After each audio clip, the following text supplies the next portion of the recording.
बिस्मिल्लाहिर्रहमानिर्रहीम। My dear future doctors, हम start करने वाले हैं चैप्टर नंबर 1 का एक बहुत इंपॉर्टेंट टॉपिक, जिसमें से नॉर्मली लॉन्ग क्वेश्चन तो नहीं आता, लेकिन इसमें से हम बहुत से शॉर्ट क्वेश्चंस और 1 नंबर की लॉजिक्स भी पूछ सकते हैं। सो ये जो 1 नंबर की लॉजिकल क्वेश्चंस हैं या 2 नंबर के शॉर्ट क्वेश्चन है, उसके लिए आपको ये तीनों टॉपिक प्रिपेयर करने हैं, लेकिन इसमें बायोलॉजी के बहुत इंपॉर्टेंट कॉन्सेप्ट शामिल हैं। So please put out your copies and pen and try to note every reading जो मैं आपसे लिखवा रहा हूँ, बिकॉज कि आप लोगों को वो 1 नंबर दिला सकती है जो शायद आपके कदम मेडिकल कॉलेज के दहलीज में रखने में हेल्प करे। So take everything very seriously, put out your copies and pens and join with me with the white board.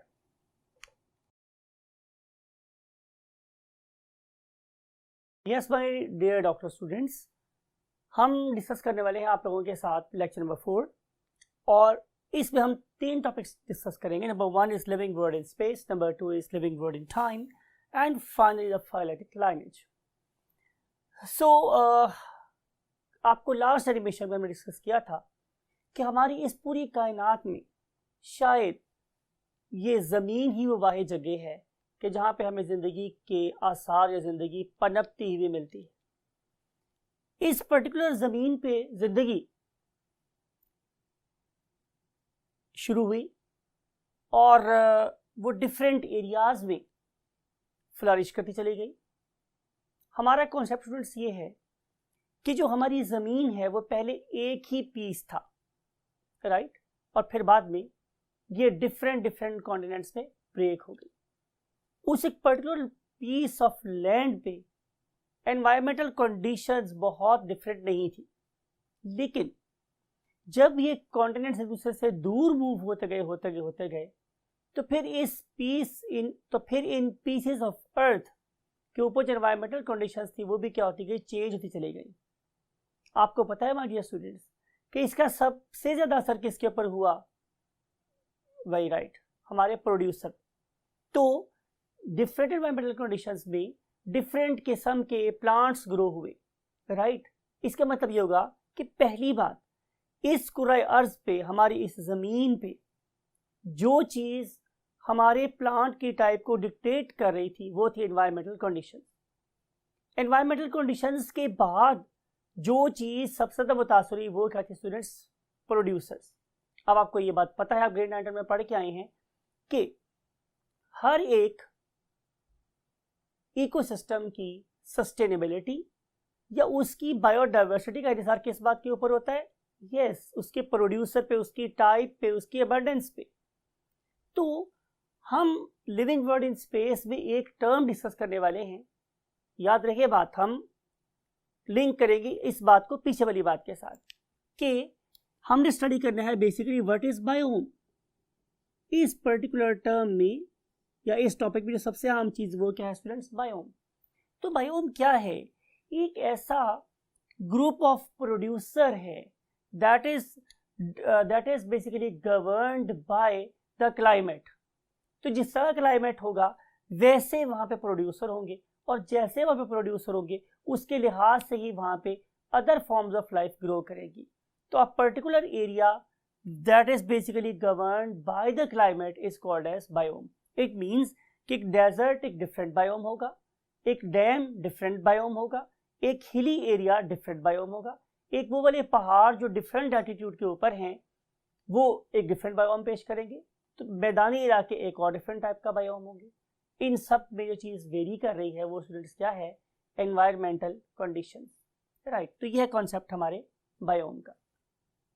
Now we want to move to the next concept. Next concept मेरे पास क्या है? Living word in time. अब आपकी book में एक diagram बनी है, डेफिनेटली जो मैंने आप लोगों के लिए यहाँ पे बोर्ड पे भी ड्रॉ की हुई है। इस डायग्राम में आपको 3 कॉलम नजर आ रहे हैं, रादर 4 कॉलम नजर आ रहे हैं। यू नो कॉलम जो चीज वर्टिकल होती है हम कॉलम बोलते हैं, राइट। पहले कॉलम में हमने लिखा हुआ students what Ira's and periods. ये जो वर्ड मैंने ब्लैक से लिखे हैं, समथिंग लाइक सीनोजोइक, आप मेरे साथ बोलेंगे Cenozoic, Mesozoic and then Paleozoic. ये क्या है? इराज। फिर हमने इन इराज को फर्दर डिवाइड कर दिया है into smaller chunks of time. and that very smaller chunk is called as what? A period. For example, इस पेलियोजोइक इरा को हमने डिवाइड कर दिया है into 1, 2, 3, 4, 5, 6 पीरियड्स, राइट? आपसे हम पूछ सकते हैं कि पेलियोजोइक इरा के कितने पीरियड्स हैं, तो आंसर होगा 6 पीरियड्स. सिमिलरली मीजोजोइक इरा के 3 पीरियड्स हैं और सीनोजोइक इरा के 2 पीरियड्स. आप लोगों को ये नाम बोलने भी आने चाहिए, इसलिए हम स्टार्ट कर रहे हैं किस बेस से. कैम्ब्रियन, कैम्ब्रियन, ऑर्डोविशियन और Ordovician, then Silurian, then Devonian, then Carboniferous and finally the Permian. तो ये कुछ पीरियड्स हैं पेलियोजोइक इरा की.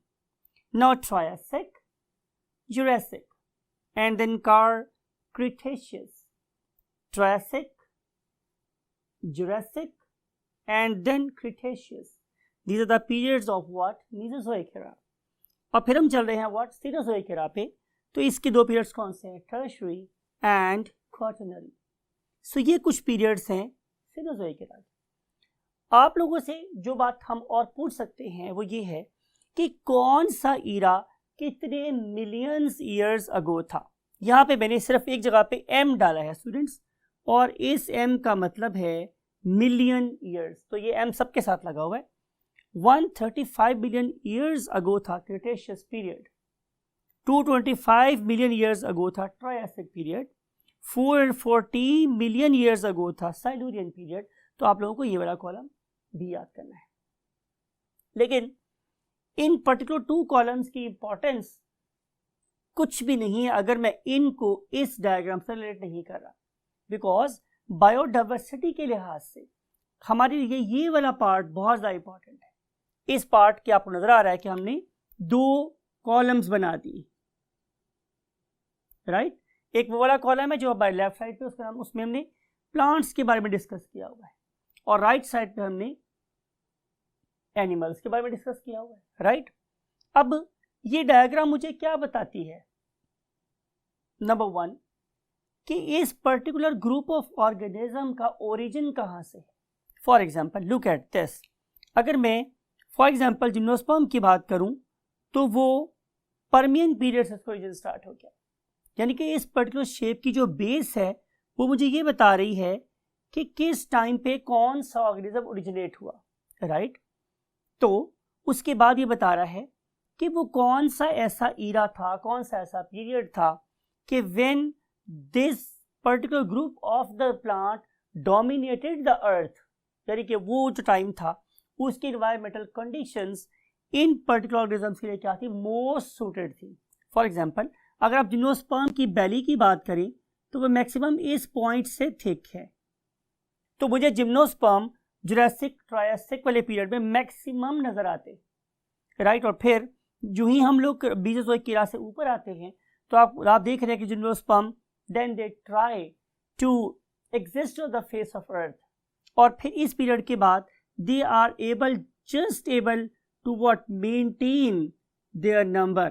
दे are not flourishing, they are not flourishing. लेकिन अगर उसके कंपैरिजन पे आप इस एंजियोस्पर्म को देखें तो एंजियोस्पर्म कंपैरेटिवली लेट डेवलप हुए, लेट ओरिजिनेट हुए, फिर आहिस्ता आहिस्ता हम देख रहे हैं कि right after their origin they are capable of maintaining their number.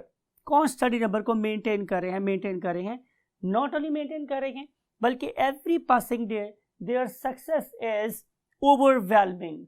ये और बढ़ रही है, वो दुनिया में पाए जाने वाले बाकी प्लांट्स को सुपरसीड कर रहे हैं. इसकी रीजन फिर कभी डिस्कस करेंगे. Now we want to move to the right column of this diagram. We want to discuss about the origin of various types of animals, right? So invertebrates को देखें तो invertebrates origin भी काफ़ी primitive है, may be Cambrian और Ordovician period के दौरान में. फिर उसके बाद आ जाते हैं मेरे पास, आप जरा गौर से देखें कि इस पर्टिकुलर जोन में मीन इस टाइम से लेके इस टाइम तक हम लोगों को इनवर्टिब्रेट्स अपनी सर्वाइवल की स्ट्रगल करते हुए नजर आते हैं. लेकिन उसके बाद क्रिटेशियस पीरियड के बाद they again found what? The conditions optimum for their growth, and they again not only flourished but they maintained their number very successfully. फिर हम फिशेस की बात करते हैं। तो फिशेस की लाइफ में ये जो पीरियड है मेरे पास, ये बहुत ही आप कह सकते हैं कि डेंजरस पीरियड है, जहाँ पे आपको एक किस्म का बॉटलनेक इफेक्ट होता हुआ नजर आ रहा है कि इस टाइम पे फिशेस के नंबर काफ़ी कम हो गया। फिर जो मेरे पास स्पीशीज बाकी बच गई, उन्होंने अपने आप को अडेप्ट किया या कंडीशंस उनके मुताबिक हो गई, तो उन्होंने अपने नंबर को क्या किया, मेंटेन किया। Look at this very interesting group that is called as what, amphibians. अब एम्फीबियंस का ओरिजिन डेफिनेटली फिशेस के बाद में हुआ है, नेम इंडिकेट कर रहा है, लेकिन जिस पर्टिकुलर पीरियड में उन्होंने दुनिया में रूल किया वो डेफिनेटली पर्मियन और ट्रायसिक पीरियड्स है। तो हमारे पर्मियन और ट्रायसिक पीरियड्स में हमें एम्फीबियन दुनिया में रूल करते हुए नजर आते हैं। जो ही जुरासिक पीरियड स्टार्ट होता है तो भी क्या नजर आता है कि they are just trying to maintain their number. तो उसके बाद उन्होंने भी सिर्फ और सिर्फ अपने नंबर को मेंटेन ही किया है, उसमें बहुत ज़्यादा सिग्निफिकेंट इजाफा नहीं हुआ। मीन्स कि जैसा एनवायरमेंटल कंडीशंस इस पर्मियन ट्रायसिक पीरियड में थी, वैसे कंडीशंस एम्फीबियन को उसके बाद कभी मुयसर नहीं हुई। Then look at this reptile. ये वो पीरियड है कि जब हमारे पास ओरिजिनेट हो रहे हैं व्हाट, रेप्टाइल्स। अब रेप्टाइल्स की जो शेप है बड़ी डिस्टिंक्ट सी है, डिफरेंट सी है। ये रिवील कर रही है कि इस पर्टिकुलर टाइम से लेकर ऑलमोस्ट इस टाइम तक they have really ruled the world. इनका नंबर आप देख सकते हैं, इसकी जो विड्थ है वो किसी भी ऑर्गेनिज्म से सबसे ज़्यादा है। इनका जो फर्टाइल पीरियड है वो भी आपको नज़र आ रहा है। लेकिन जो ही हमारे पास क्वार्टरली पीरियड स्टार्ट होता है तो उसके बाद इनका एक फॉल स्टार्ट हो जाता है, और उसके बाद reptiles they just try and struggle and they are perhaps able to maintain their number since 70 million years ago. तो कंडीशंस इनकी भी उतनी कंड्यूसिव नहीं थी कि जितनी हमारे पास क्रिटेशियस या टर्शियरी पीरियड में मौजूद थी। अब हम चलते हैं एक और इंटरेस्टिंग ग्रुप की, जिसे हम बोलते हैं व्हाट, बर्ड्स। आप बर्ड्स क्वेश्चन देखें तो ये जाहिर है रेप्टाइल्स के काफ़ी बाद आ रहा है इसका ओरिजिन, और ये जो ओरिजिन है ये ऑलमोस्ट जुरासिक पीरियड का एंड हो रहा है, क्रिटेशियस पीरियड स्टार्ट हो रहा है, जिसमें ये बर्ड्स इवॉल्व हुए। और इवॉल्व होने के बाद उन्होंने अपने आप को ढाला है, अपने एनवायरमेंटल कंडीशंस को ज़्यादा बेटर तरीके से एक्सप्लॉइट किया है, और पर्टिकुलरली इस एक पर्टिकुलर टाइम के बाद तो यू कैन सी कि उसकी जो फनल है ये बहुत सक्सेसफुली ऊपर की तरफ से वाइड होती चली जा रही है। इसका मतलब ये है कि birds are more adapted than the reptiles in the era that is called as Cretaceous, Tertiary और क्वार्टरी। और हम बात करते हैं आखिरी पीस में, बोलते हैं मैमल्स। अब बर्ड्स के बारे में सॉरी एक बात कि ये जो पॉइंट है ये वो पीरियड था कि जब शायद हमारे पास दुनिया का पहला बर्ड्स का इंसेस्टर, जिसे हम बोलते हैं आर्कियोटेरिक्स। ये जो आर्कियोटेरिक्स है इसमें कुछ फीचर्स रेप्टाइल जैसे थे और कुछ फीचर बर्ड्स जैसे थे, यानी कि ये एक एवोल्यूशनरी करेक्टिव में मिलता है between the reptiles and the birds. तो नज़र आता है कि जो बर्ड्स हैं वो कहाँ से इवॉल्व हुए हैं, रेप्टाइल से इवॉल्व हुए हैं। फिर इस तरीके से यहाँ पे कोटिलोसॉर नज़र आते हैं हम लोगों को, कोटिलोसॉर्स, और जो कोटिलोसॉर्स हैं वो भी रेप्टाइल्स की तरह से हैं। यानी कि हमारा परसेप्शन ये है कि रेप्टाइल्स से ही बर्ड्स इवॉल्व हुए हैं और रेप्टाइल्स से ही मैमल्स इवॉल्व हुए हैं, राइट। और इस पर्टिकुलर कोटिलोसॉर का एक एग्जाम्पल है वेरानॉप, जो टेक्सास में हम लोगों को मिली, जिससे पता चलता है कि बेसिकली मैमल्स और बर्ड्स के जो एंसेस्टर थे वो बेसिकली रेप्टाइल्स ही थे। क्यों कि इस वेरानॉप में कुछ कैरेक्टर मैमिलियन थे और कुछ कैरेक्टर रेप्टिलियन थे। और हमें नज़र आता है कि जैसे हमारी मैमल्स की फनल है ये भी ग्रेजुअली क्या है स्टूडेंट्स, ब्रॉडनिंग आप ऊपर से चौड़ी हो रही है। तो इससे नज़र ये आ रहा है कि मैमल्स भी with every passing day they are enjoying the environmental conditions, exploiting the resources very well, and they are increasing their number till now. तो ये वो इंफॉर्मेशन है जो हमें लिविंग वर्ल्ड इन टाइम के बारे में हमें ऑब्टेन हो रही है कि कौन सा ग्रुप ऑफ एनिमल किस दौर में ओरिजिनेट हुआ, कहाँ से इवॉल्व हुआ, उसका कौन सा पीरियड डोमिनेंट था, किस पीरियड में कंडीशंस, एनवायरमेंटल कंडीशंस सूटेबल नहीं रही या किसके लिए सूटेबल हैं। ये सारी चीज़ हमें इस डायग्राम से डिड्यूस होती है। So please keep these informations in your mind with very open eyes, with very open brain, and try to grab each and every value that is present in this table. Right? अब हम move करते हैं next concept की तरफ, और next concept है students what, क्या, phyletic lineage. अब इसमें जो पहला कॉन्सेप्ट आपको मैंने देना है स्टूडेंट्स, वो क्या है? बायोडाइवर्सिटी। बायो का मतलब होता है डेफिनेटली लाइफ, और डाइवर्सिटी का वर्ड निकला है वैरायटी से, डाइवर्स होने से, इख्तलाफ होने से, मुख्तलिफ होने से। तो हमारे पास ह्यूज वैरायटी ऑफ ऑर्गेनिज्म है। किसके ऊपर? हमारे इस सरफेस ऑफ अर्थ के ऊपर, हमारे माउंटेन्स पे, हमारे ओशंस में, हर उस जगह पे जहाँ शायद रोशनी भी दाखिल होने से घबराती है, वहाँ पे हमें डिफरेंट फॉर्म्स ऑफ एनिमल्स नजर आते हैं। तो हमारे पास बायोडाइवर्सिटी बहुत ज़्यादा है। अब सवाल ये है कि हमारी एक्सपेक्टेड नंबर ऑफ स्पीशीज क्या हैं? तो आंसर लिखा हुआ है आपकी बुक में स्टूडेंट्स कि हमारे पास 5 to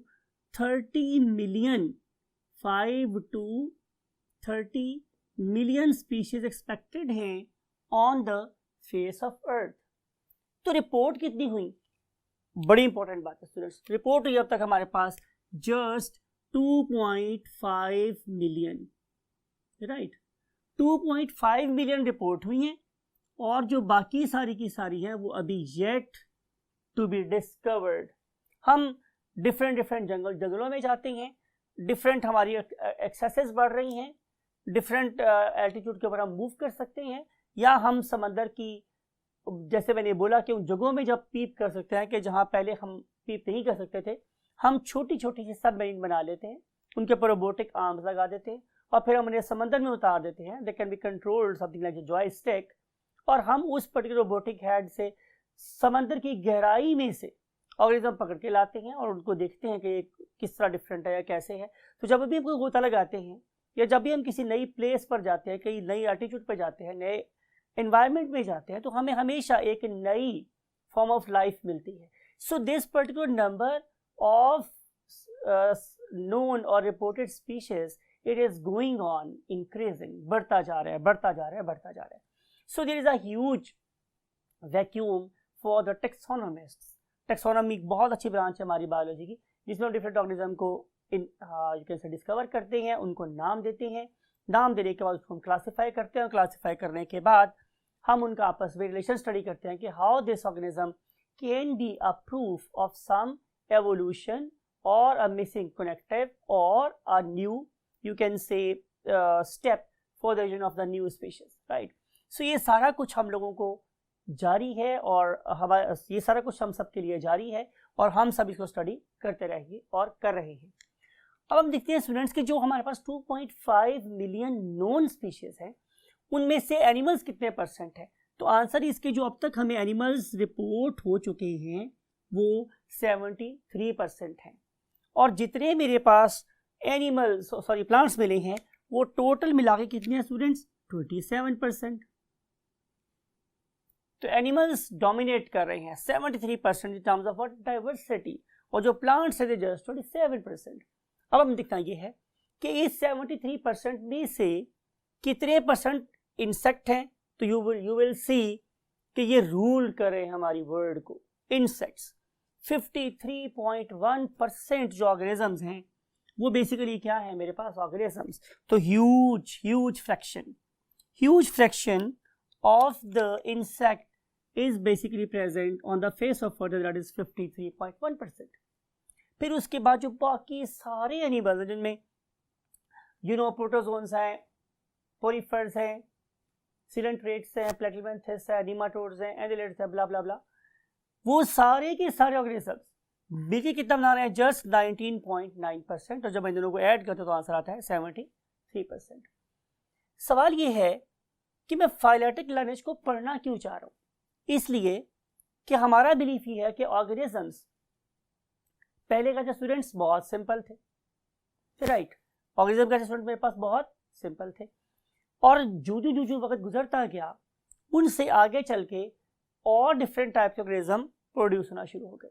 इसमें यू नो वेरी वेल कि there are different evolutionary forces, जिसमें म्यूटेशन भी हो सकती है, जिसमें रेडिएशंस भी हो सकती हैं, और जिसके अंदर और डिफरेंट किस्म के एनवायरमेंट केमिकल फैक्टर हो सकते हैं या फिजिकल फैक्टर्स हो सकते हैं, जिन्होंने उस पर्टिकुलर ऑर्गेनिज्म के डीएनए को अफेक्ट किया, और with course of millions of year उससे एक नई स्पीशीज डेवलप हो गई, राइट? तो हम बात स्टूडेंट्स ये कर रहे हैं कि जो नई स्पीशीज इवॉल्व हो रही हैं वो फिर बेस बनती है कि इसकी नई स्पीशीज के ओरिजिन बनने की। लेकिन याद रखिएगा कि evolution is a very slow process, it is not an overnight process, ये स्लो प्रोसेस है।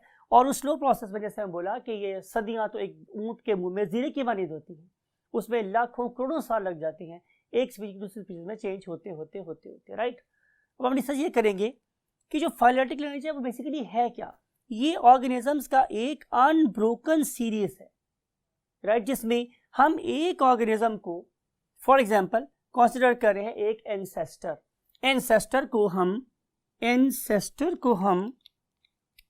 क्या कहते हैं स्टूडेंट्स? जद्दे अमजद, ठीक है। क्या बोलते हैं हम उसे? जद्दे अमजद, यानी कि कोई अबाओजदाद।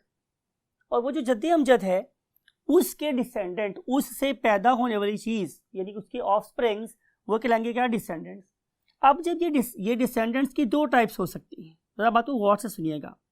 एक इंसेस्टर वो है कि जिसके ऊपर कोई भी इन्वायरमेंटल चेंज ने अफेक्ट नहीं किया, वो तो वैसा ही रहा जैसा कि उसके पेरेंट्स थे। लेकिन ऐसा भी हो सकता है कि इस इंसेस्टर से प्रोड्यूस होने वाला organism due to environmental stresses थोड़ा सा क्या हो जाए? मॉडिफाई हो जाए।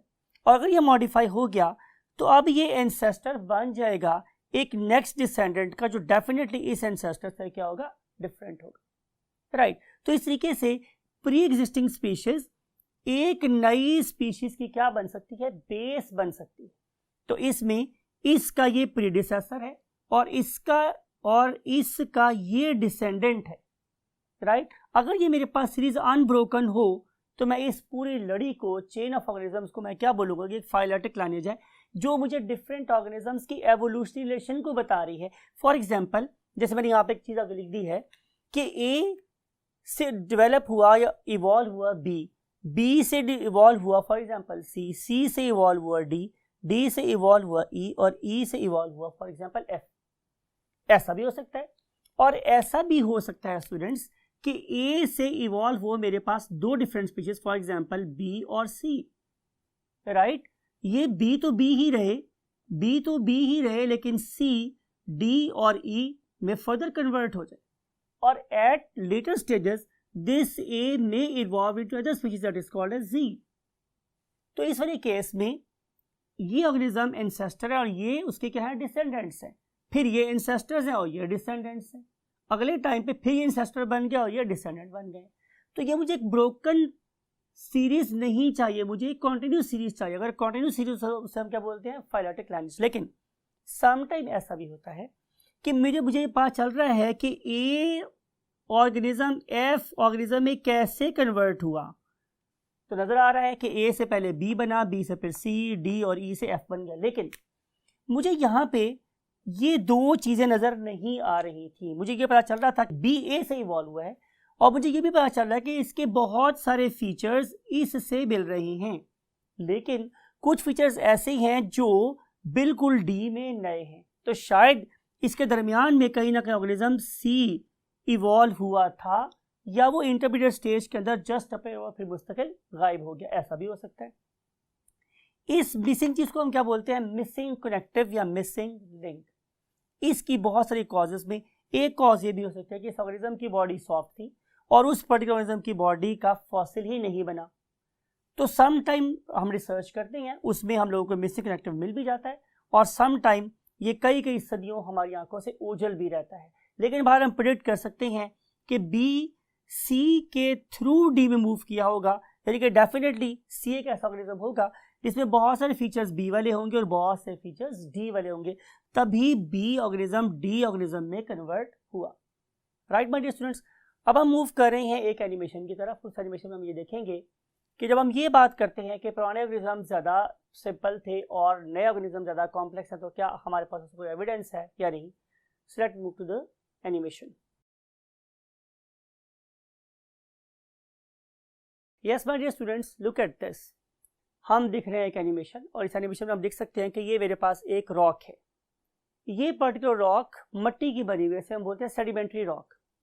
और ये जो मेरे पास सेडिमेंट्री रॉक है ये मट्टी की तहों के एक दूसरे के ऊपर बिछने से बनी। हमारा कॉन्सेप्ट ये है कि जो लेयर बहुत नीचे है, ज़ाहिर है वो बहुत पुरानी है, और जो ऊपर की तरफ लेयर्स हैं वो क्या है, डेफिनेटली रिसेंट है या मॉडर्न है या नए दौर की। अगर हमारा ये परसेप्शन ठीक है और हम इस बात को मानते हैं कि एवोल्यूशन हुई है, तो इसका एविडेंस हम यहाँ से भी दे सकते हैं। कैसे? Look at this. हम एक बहुत बड़ा ड्रिल ले रहे हैं और इस ड्रिल को मैंने टॉप से बॉटम की तरफ करना शुरू किया। एक खास किस्म का ड्रिल है। इस खास किस्म के ड्रिल में दरमियान में मिट्टी जमा हो जाती है, राइट। अब देखेंगे मिट्टी इस पर जमा हो रही है और अब हम इस ड्रिल को बाहर निकालेंगे तो ये ड्रिल इस पर्टिकुलर मिट्टी से भरा हुआ है।